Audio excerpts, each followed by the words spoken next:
What's up, everybody? Alex here. Welcome back to another video, and welcome to a Cincinnati record haul video. Hey, cheers. So a couple weekends ago, I went down to Cincinnati. If you're unfamiliar with some Ohio geography, Cincinnati is about 2 hours from where I'm at in Columbus. I went down to Cincinnati to see the great Jeff Lynne and Jeff Lynne's ELO. And it was amazing. And I met Emma from 8 Vinyl Low down there. And her and I went to the show and had a good time in Cincinnati. So, of course, we had to do some record shopping. It's what we do. And we hit up 3 main stores, which I'll get to here in a second. And they're great stores. So, yeah, we went to Plaid Room Records in Loveland. We went to Shake It Records. And we went to Everybody's Records. And all 3 of them were absolutely banging. And I want to walk through sort of what I got. But to start off was a bit of VCLT. Emma came with a record for me that I knew was released this year. I've seen a bunch of people talking about it. And I heard it's a pretty solid record. She had an extra one, so she gifted it to me. And it's Mike Campbell and the Dirty Knobs, with his most recent Vagabonds, Virgins, and Misfits. So obviously Mike Campbell from Tom Petty and the Heartbreakers. I believe this is the 3rd record he's done as part of sort of the Dirty Knobs, which is like his, solo project or whatever. And I think, his voice sounds a lot like Tom Petty, and obviously just a classic guitar player. So I'm super happy to have this in the collection. My question is, though, for all of you, so it's a Mike Campbell record, but it's Mike Campbell and the Dirty Knobs. So is the Dirty Knobs the backing band, or is the whole band called the Dirty Knobs? Or since it's Mike Campbell, is it associated with Tom Petty? So my question is how do you categorize this, record collectors? Do you put this in the C section for Mike Campbell, or I guess the M section for Mike, if you're that way, the C section for Mike Campbell, the D section for Dirty Knobs, or do you put it at the tail end of the Tom Petty section because it's Tom Petty related? Thoughts and considerations, let me know what you think. So that was the first record before we even went somewhere. The first place we went was Plaid Room Records in Loveland, Ohio. Now, those who know me know I love Plaid Room because of their association with Coal Mine Records. Plaid Room and Coal Mine are the same store, and so I was super excited for us to get down there. We had a chance to meet up with Terry Cole, the owner of Coal Mine Records, and got a tour of the place, and it was just really cool, and of course had to pick up some records too. This was in the new arrivals bins. It's kind of funny because this is a Coal Mine record that I didn't have. The price on this was insane because this was like a whole bundle, and I think this was $14. And that is the most recent studio record from the Delvon Lamar organ trio, Cold as Vice. First of all, what a great name for a record that is, Cold as Vice. This came out in 2022. Like I said before, this is the bundle. So what you have here is the Coal Mine exclusive web store vinyl, which is on like this really cool blue vinyl that sort of matches the setup here. It came with the CD and the specialty colored 45. All of this was $14. If you don't know the Delvon Lamar organ trio, DLO 3, they're sometimes known. It is what this says, the world's premier funky organ trio. These cats are so great. Very Booker T and the MGs. They probably get that comparison all the time. But if you are curious on the Coal Mine label and you're into that old school soul funky organ trio stuff, look no further. Delvon Lamar organ trio. This is a great record, and I was so happy, and I thought it was so cool to find it. And again, it was so cheap for that bundle. So super happy to have that. This next record I picked up here is from a band that I don't want to say I'm unfamiliar with.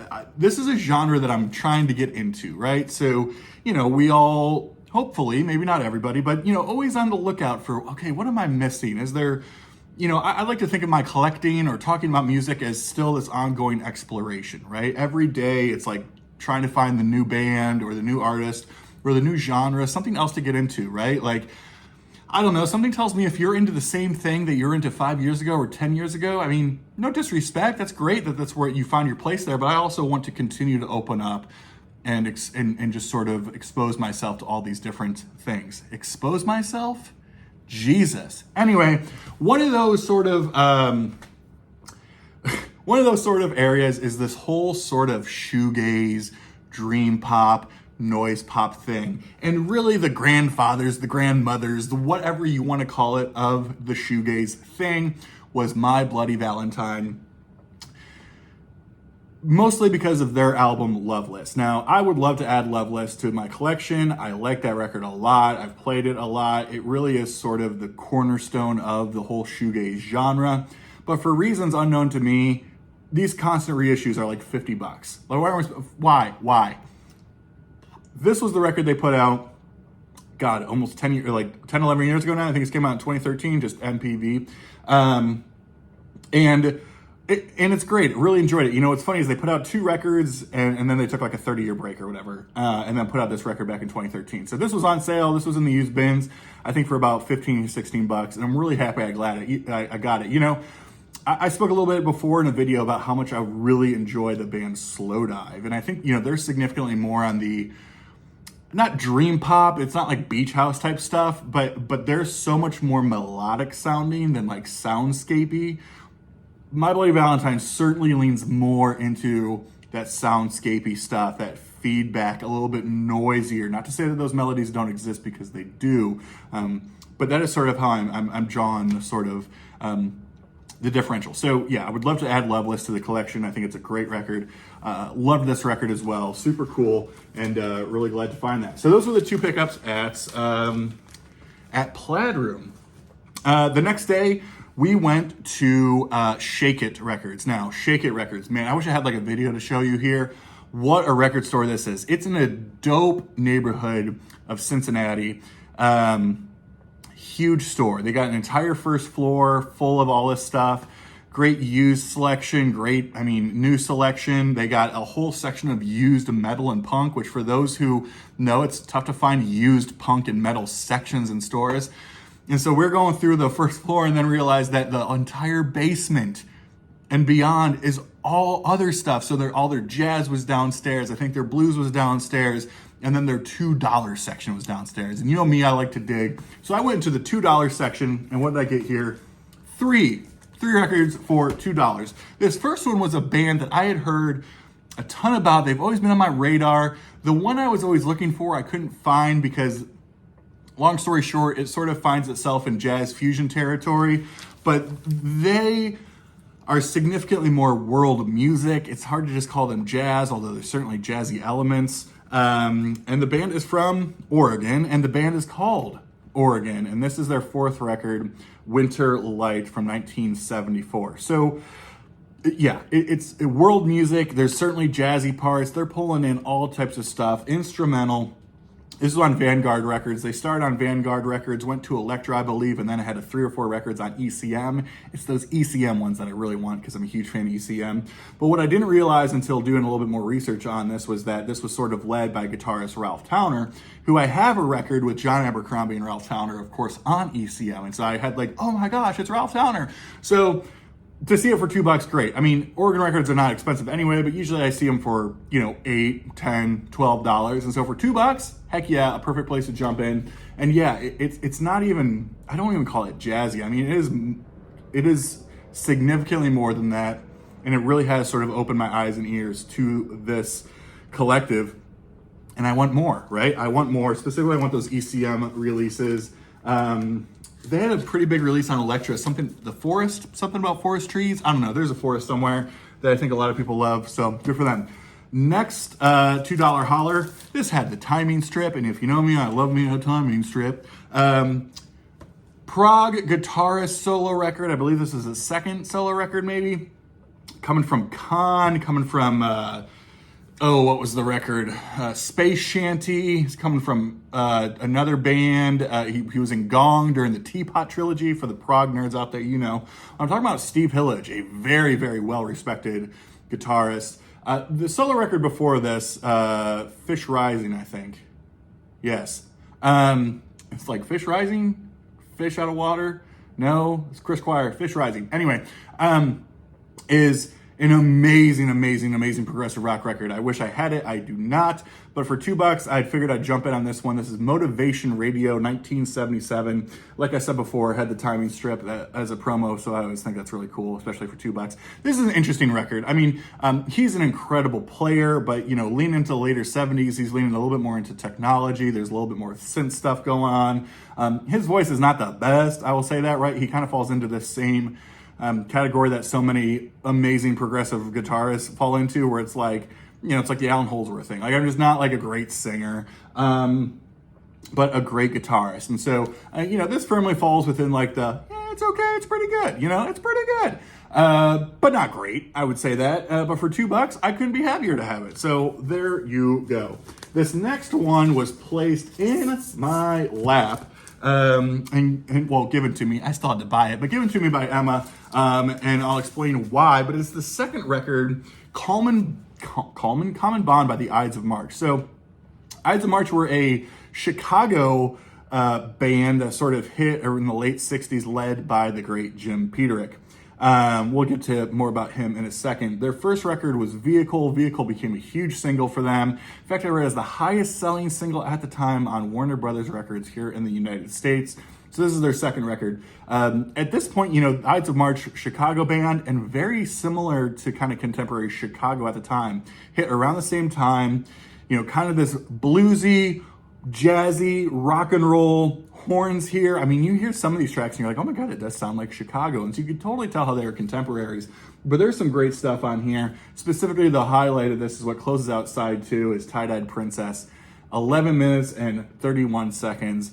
Very cool. There's a lot on this record. Again, it's kind of bluesy, it's kind of jazzy, it's kind of folky singer-songwriter, it's kind of, dare I say, proggy. It's got a little bit of everything, but was so excited to add this to the collection. So yeah, Common Bond, Ides of March, 1970 or 71 this came out, which is cool. Now, I mentioned the leader of the Ides of March was a man named Jim Peterick. And if you don't know the name Jim Peterick, you should know, because he has written a gazillion songs, and a ton of them you've heard on the radio a bunch of times, including Caught Up in You, Hang On Loosely, by 38 Special. He did Eye of the Tiger. Why did he do Eye of the Tiger? Because he was in Survivor and was lead songwriter in Survivor. And what's the best Survivor record? It's gotta be Vital Signs, man. So I finally picked up Vital Signs. Look, talk about an album or an artist that is not talked about in this VC thing very much. For reasons I don't know. But what a great record this is. 1984. Was still in the shrink for you shrinkos out there. Still in the shrink. Jim Peterick on here. And of course, the great Jimmy Jameson, R.I.P. What a voice, man. This is so perfect. 80s pop, AOR, great stuff. Expertly written songs, amazing hooks all the way around. I would say this before, I Can't Hold Back might be a top 5 song of the 80s. But then you go right into High on You, that was a huge hit. The Search Is Over, what a smoker that is. Big power ballad. This is a great fucking record. And no one wants to talk about Survivor because, you know, they think they're cool. But either way, we're talking about Survivor. What a record, 1984, Vital Signs. I'm telling you, man, I Can't Hold Back, such a good song. From 1984, jumping up to 1981 with some power pop out of Zion, Illinois. And it is, I guess, maybe the third or fourth official release, depending on how you count the first several, from Shoes. I've talked about Shoes before. I have black vinyl Shoes, and I got Present Tense, some really good power pop. This is their 1981 Tongue Twister album. And yeah, a great record. I was saying this before. I think what might have held these guys back a little bit is their vocalist. It just feels very reserved, a little bit whispery, doesn't feel that emotive or expressive. I'm not a singer. I'm not a critic. I don't know. I could be full of shit. But to me, that's always what held them back. Now, the big thing with this, the reason I wanted it, I love that album artwork. That is some, I don't know what it is. I don't know who it is, but I love it. I guess, is that a twisted tongue? Tongue twister? Twisted tongue? Maybe it makes me feel worse now. I don't know, ladies. But the point is here is the reason I got this. You can see this, obviously, nice promo stamp. But like I said before, I do be a sucker for that white label promo, and that's what it was. So yeah, some really great power pop, 1981, courtesy of Zion, Illinois. So from Shake It Records, we're still going with Shake It. I got one more to show. This was a really cool find because it was really inexpensive, and it's tough to find original jazz stuff. I mean, today is a gold mine for buying jazz because there's so many amazing reissue labels, audiophile quality, so much out there. They're priced well, and I'm a huge fan of Bill Evans. I buy a ton of the Bill Evans reissues because a lot of the originals are super expensive, especially those on like Riverside and some of the Verve stuff. Now, I saw this one. This was reissued by Acoustic Sounds the acoustic sound series that they do. I think Ryan K. Smith does the mastering or the cutting on that. But I saw this and it was an original and it was $15 and clean, baby girl. And that is Bill Evans at Town Hall. Verve Records. Now this is not an overly expensive record. It's not like I got like a $600 record for $15. But still, what's cool about it is like it was one of the only reissues through that sort of acoustic sounds series that I did not have. And I do have this one. The big sort of highlight on here is his sort of solo prologue improvisation dedication to his late father that just died a little bit before the show. And so, this was recorded live at Town Hall, February 21st, 1966, and then released later that year, 1966. It's Bill Evans. I say, you know what you're going to get. It's jazz, piano, trio stuff. It's beautiful. It's, dare I say, Sunday morning listening, but you can listen to it whenever you want to, and it's going to be fucking great. So let's keep it moving. From Shake It, which is an amazing store. If you're in Cincinnati, ever go to Shake It. What a record store that is. Prices are good. Selection's great. I could spend hours in there digging. If you Shake It, we went to Everybody's. A little bit of a different store, not quite as big, but still a great store. Once we found the used section, we did some digging. Specifically, though, I wanted to spend more time there in the jazz. I could have spent so much time in the jazz section. My guess is that their clientele is not too jazz heavy because they had so much stuff there and it was all priced so great. And I was struggling. I was like, I ain't got that much money, but I'm going to get some good stuff. And of course, I'm going to go all the way to Cincinnati to find one of my favorite jazz artists who is a Columbus native. I've talked about him a million times on my channel, but every time I see a record of his, I got to keep plugging away. I got to keep plugging away if the price is good, and especially if it's a promo copy, and even double, especially if it's a white label promo copy. And that is a 1971 record from Rahsaan Roland Kirk, Natural Black Inventions Root Strata. Boom, boom, and then on that Atlantic label, boom, players. Man, this guy, he's not really intro jazz stuff. Bill Evans, curious about jazz? Listen to Bill Evans. You'll get an idea. Curious about jazz? I would not listen to Rahsaan Roland Kirk. This guy is wild, and this is a wild record. I just love, you must read the back of this album, and here is the back. I won't read the whole thing. It's full paragraphs, but the idea here is that 99% of the instrumentation on this record, along with some spoken word and some other stuff, is all played by Rahsaan. It's a little bit noisy. It's a little bit beat-boppity. There's some boop-de-bops. There's a lot of those different things. He's playing all types of instruments on here. He was really known for playing, multiple instruments at once, blowing on saxes, playing the triangle, playing the flute. Anything that he could get his mouth on, he was playing. But man, I'm on like this full crusade of like completing the Rahsaan Roland Kirk collection, and there's so many records out there. But naturally, they're all pretty inexpensive. There's some earlier stuff on Prestige that's a little bit more hard to find, but a lot of this stuff in the later 60s and early 70s on Atlantic, some other stuff on Mercury, pretty easy to find and pretty inexpensive. So yeah, this is a wild record for sure. Very socially conscious, very out there type stuff. And the last record I picked up at Everybody's was a new record. I don't buy a lot of new records, but I was still fresh off of seeing this band live. And I wanted to dive into their early stuff. I mean, I will say this was a kind of a blind buy. I didn't know what to expect. I need some more time with it, but I'm glad I got it. And it's the second record. Oh my God. From the Flaming Lips. So again, I just saw these guys a couple of weeks ago. Such a fascinating band. This is their second record. This came out, believe it or not, I think 1987 or 86. It's crazy that the band is that old, right? They went through such a sound change in the late 90s, coming from this very weird, punky, noisy, out there band to this like more poppy, psychedelic type band, very accessible. This is not so much. I mean, I would place this more in like, not quite out there as like Mr. Bungle, but like this is out there. It's punky, it's super psychedelic, it is some avant stuff, it is all over the place. The most important part though is I think it's the last track on here. I don't know if it's the last track that closes it. Actually, no, I'm just gonna see so I don't say something that's not true. But it is. The last track on here is a track called Love Your Brain.